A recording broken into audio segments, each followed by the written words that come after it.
Excellency, the Honorable Kalonzo Musyoka, the party leader of Wiper Patriotic Front, and now the presidential candidate of Wiper Patriotic Front, my brothers and sisters in the opposition, and all of you wonderful people, delegates of Wiper Patriotic Front. First of all, thank you so much, Your Excellency, for graciously and kindly indulging me to make some remarks because I'm traveling up country. First, let me start by congratulating you for a wonderful delegates conference you've had, and most importantly, for your nomination formally now as the presidential candidate for Wiper Patriotic Front. Secondly, Your Excellency, thank you for making an excellent speech. I associate myself and support every word that you uttered from here. So in a sense, you actually spoke for all of us this afternoon. My fellow Kenyans, there are many things we could say at this point in time, but I want to say only two. One, every generation has a date with destiny, and every generation faces its own challenge. The one we face today in Kenya is to be true to ourselves and true to our country and save our country from the challenges we have today. Please allow me to say only one thing that is very, very painful to me today. What is going on right now in the country? And my colleagues, and I'm calling them colleagues because I just left the security sector 3 years ago, having served as Minister for Interior.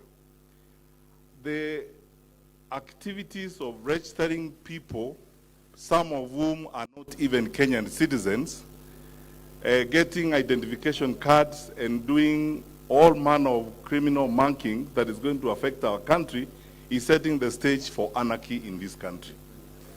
I want to ask our brothers and sisters who are in government that there must come a time in the history and in the life of a public servant when you must think about your country more than the very basic issues of political expedience and political survival at any point in time.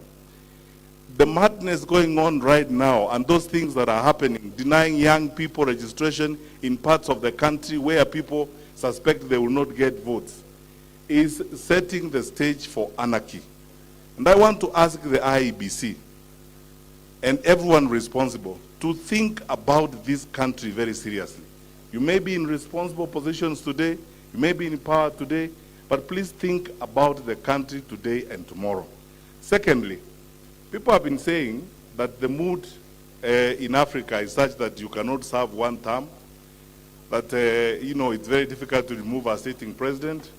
I honestly think that that nonsense has now been sorted out, and you know what that is. So,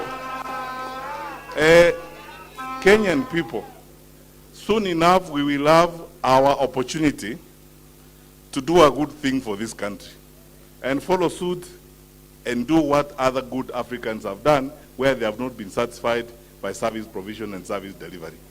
I honestly don't think we will let the Kenyan people down. Secondly, Your Excellency, I want to repeat and exactly say what Mother said here.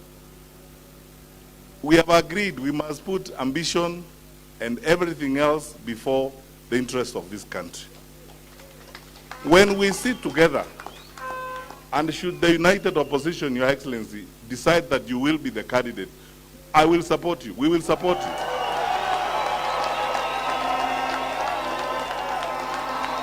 And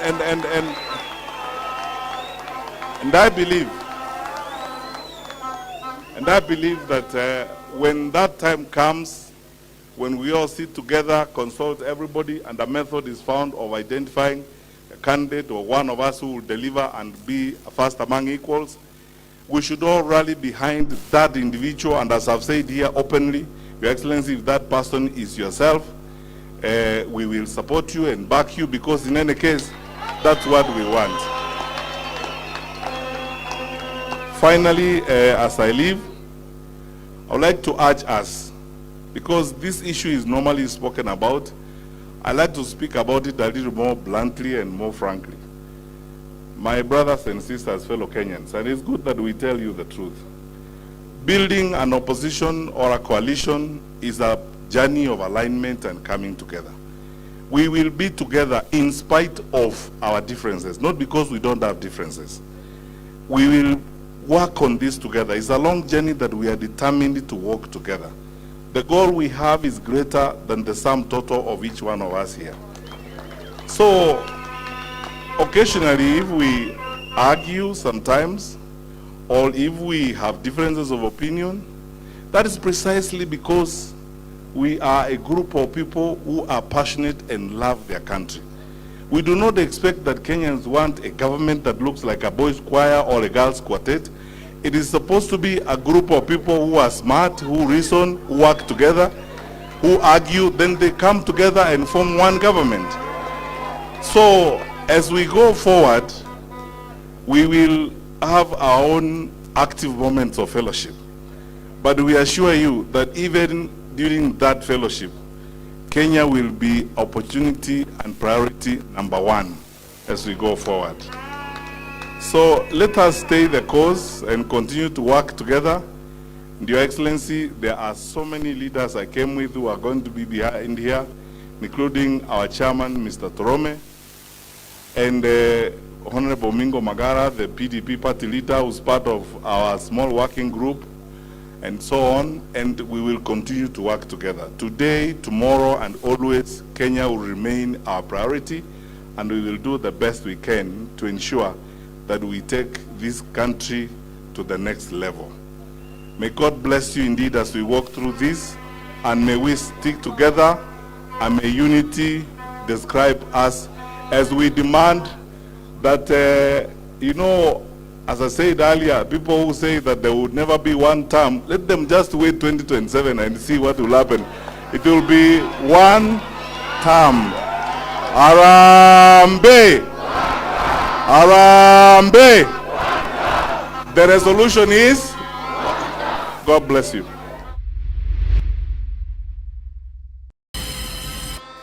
Delegates to this NDC, my dear brothers, core principals, in Team Ukombozi, Team One Term.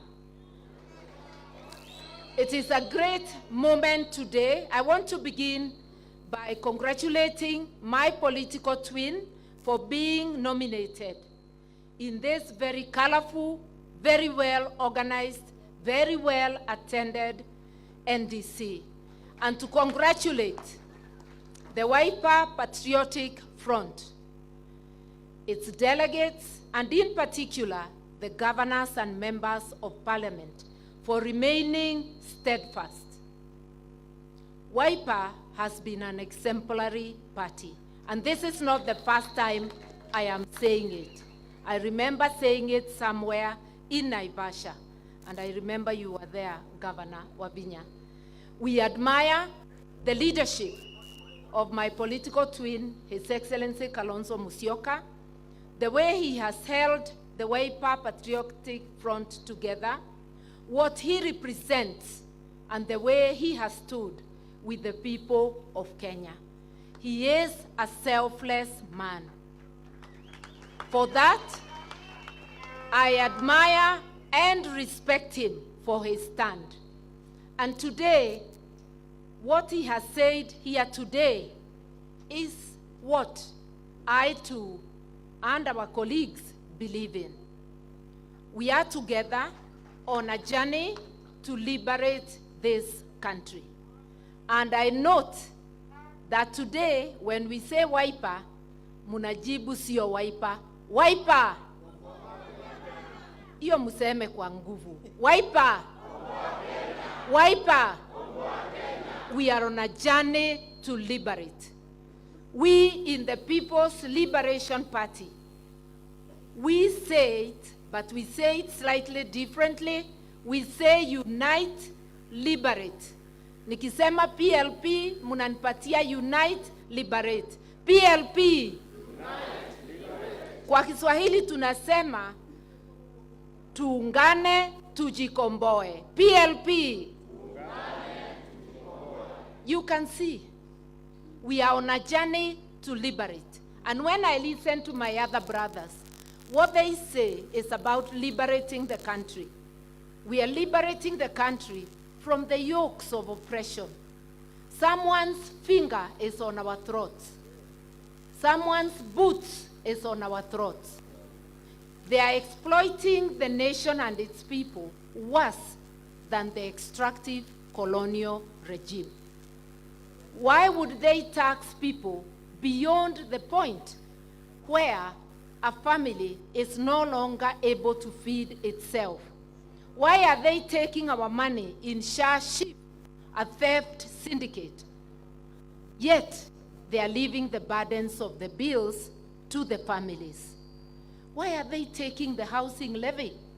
I am happy to hear my brother say he would scrap it as the first item.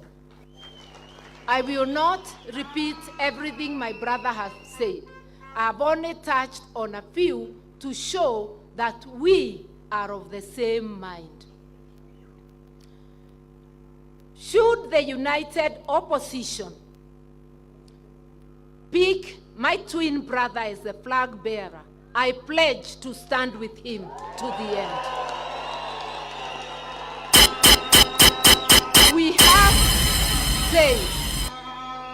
We have said that the nation is bigger than any of us. We must subordinate our ambitions for the good of the nation. Unity is not a luxury. It is a must. It's an imperative. Failing to unite is voting for the enemy, for the oppressor. And I want Kenyans to know we have only one enemy, the oppressor and those behind him. And I will not utter the name. I can only use the popular name Kasongo and everything Kasongo represents. And I want to tell Kasongo a message for Kasongo from this podium of the Wiper, the Patriotic Front. We will not allow you to graduate as a dictator on this Kenyan soil. Our constitution forbids anything that is not democratic. We will therefore, we can see you are in a hurry to become like a certain other within this region. We will not allow any such graduation, we promise you. And we promise the people of Kenya nothing short of liberation, a better life, a prosperous life, and a country founded on the rule of law. A country founded on equity, on justice, on social justice, and on everything that the Kenyans deserve. And we therefore say, mambo ni sio poa, ni one time. Mambo ni kila mahali Kenya, mambo ni. Mimi naomba kuondoka. Tunaenda kwa mkutano mwingine, sio wa kisiasa. Huyu ni wa akina mama, tunaenda kumpatia tunzo mwenzetu ambaye amefikisha miaka 100. Kwa hivyo, muniruhusu nielekee, lakini nitawacha my agency Secretary General Asha Bashir ndivyo apate nafasi pia kusalimia the super delegates. We have a big team here of our members who include 2 professors. The Secretary General will recognize them when the time comes. I want to thank you, to apologize for having to leave early, and once again to congratulate you on this very auspicious occasion. Asante. It is taxation for the survival of a few who know Ruto. We are a nation with one of the best educated populations in Africa. Yet our young people, bright, creative, and full of potential, remain unemployed and disillusioned. Our graduates hawk goods on the streets, while unqualified cronies occupy top positions in government. This is not the Kenya we envisioned, or indeed that envisioned by our founding fathers. Our hospitals are understaffed and under-equipped.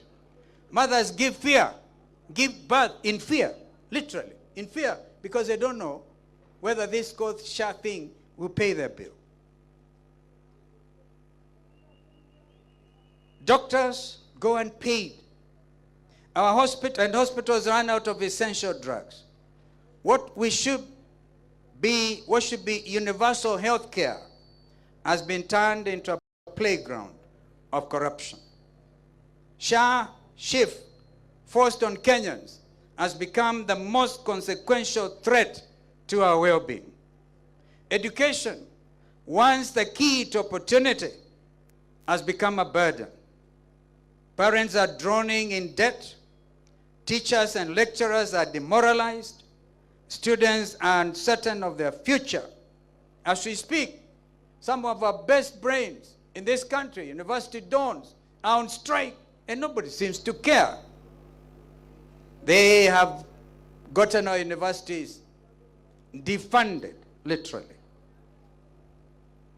A government that toys with children's education has lost its moral compass. And what of our economy? Once a beacon of growth, it now lies in disarray. Industries have closed, investors are fleeing, and ordinary Kenyans are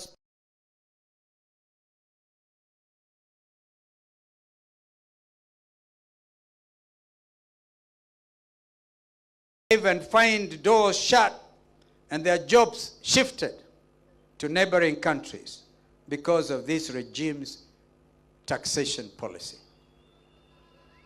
What about this regime's insatiable appetite for loans upon loans upon loans? Kenya's public debt under this regime has become an albatross around our necks. They call it bottom-up economics. But what we see is bottomless corruption and a top-down greed. It is not an economic plan. It is an economic funeral, I dare say. This regime has attempted to capture all institutions to do their unconstitutional bidding. They have captured Parliament, and that is why today it stands impeached. They have tried to capture the media, and today we thank the majority of the press for not bowing to that pressure.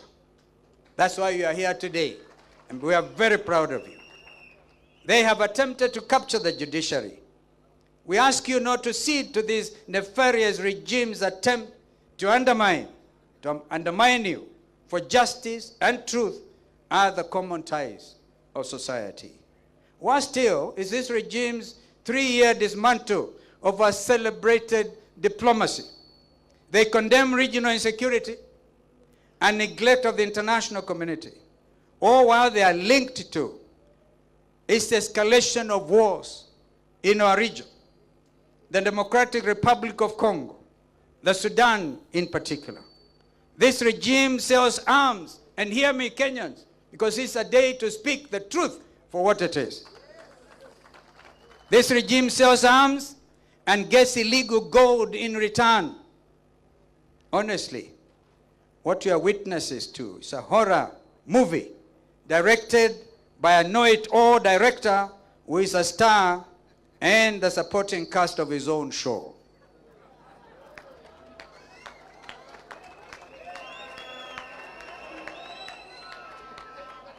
The Ruto regime calls for reforms of international institutions and global agendas, including climate change, while he auctions our forests for carbon credits for his own personal aggrandizement.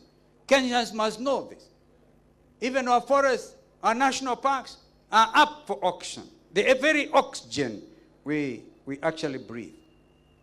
Most heartbreaking of all is the plight of our young people, the Gen Z generation, bold, creative, and courageous, took to the streets to demand justice, to demand jobs, to demand dignity and accountability. But their voices on June 25th, 2024 were met not with dialogue, but with bullets and intimidation.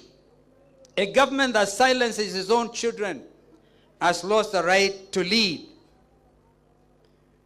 Wazalendo wenzangu. But I stand here to tell you, we are not doomed. Kenya can rise again, and Kenya will rise again. Under a patriotic administration, and together with our partners, we shall build a nation that works for all, not for a select few. We will deliver a 24-hour economy that ensures all of us are part and parcel of growing our basket, and together we shall lower the cost of living.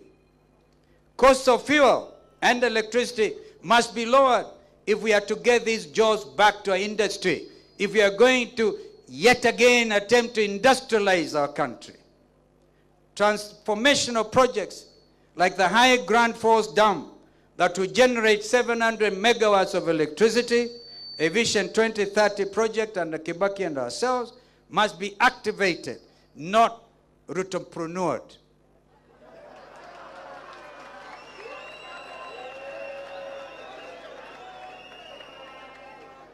We will cut unnecessary taxes, such as a punitive affordable housing levy. That is nothing short of quindy to steal from Kenyans. We have said time and again, Executive Order number 1, get rid of housing levy. We will have an affordable, relatable, and predictable policy that not only addresses our challenges, but also considers the vast opportunities in manufacturing, in agriculture, in education, and in blue economy. Our economy be driven by innovation and integrity, not corruption and coercion. We will create real jobs for the youth. Every county will have a functional youth enterprise fund. Remember, youth enterprise fund swept under the carpet. Which will be transparent and theft-free. We'll establish technology hubs, create centers, and local industries to absorb young talent. Professionalism, not Rutoism, will get you a job. Wazalendo wenzangu, I promise you this. The Wiper Patriotic Front's Director of Elections will not become your next chairman of Kenya Revenue Authority. That will never happen. No child should ever be denied education because of poverty. We will fund our schools adequately, value our teachers, and recognize vocational skills alongside academic qualifications. Real education, not those fake self-appointed degreeship, but must once again be the bridge to opportunity. Our patriotic administration will restore dignity and meaning to our schools and our universities. We will not be a striking nation. We shall be a working, dignified nation. We will deliver affordable, quality health care for all. Medicines will be available in every hospital, and our healthcare workers will be respected and fairly compensated. Health will not be a privilege. It is a right, and indeed an Article 43 right of our Constitution. We will build a just, safe, and united Kenya. Police brutality, obviously, will end. In fact, I think it has ended today, because if anybody had wanted to bring goons here, it can't work.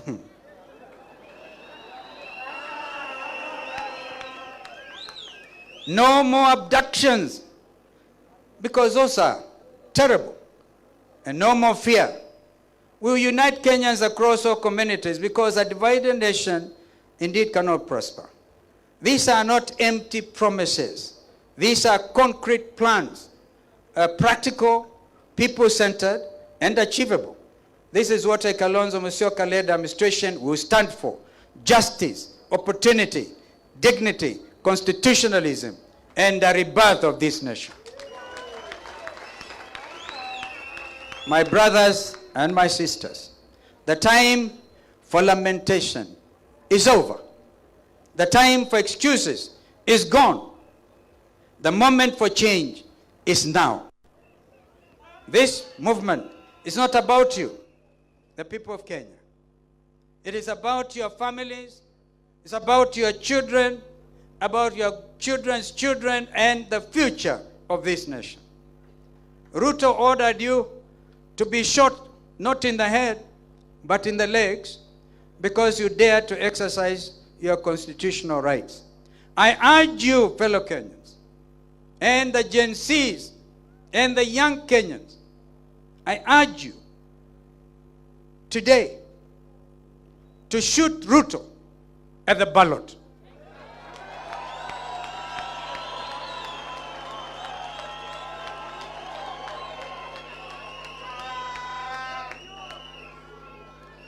If you have not yet, I implore you to register to vote. How many of you are ready to shoot Ruto at the ballot?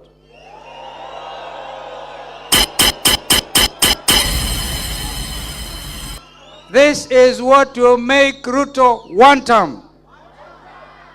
Komboa Kenya. Komboa Kenya. Harambee. When we rise together, no mountain is too high. When we rise together, no government can suppress us. When we rise together, Kenya will rise again. Are you ready for change? Yes. Are you ready for justice? Yes. Are you ready for a better Kenya? Yes. Then let us rise up together. Wazalendo wenzangu, this is our moment. We cannot allow despair to kill our dreams, nor exceptionally corrupt and insensitive leadership to steal our future. We will build a Kenya where leadership is honest, justice is real, and opportunity, as I said, is equal. We will build a Kenya where every child is safe, even in our own living room.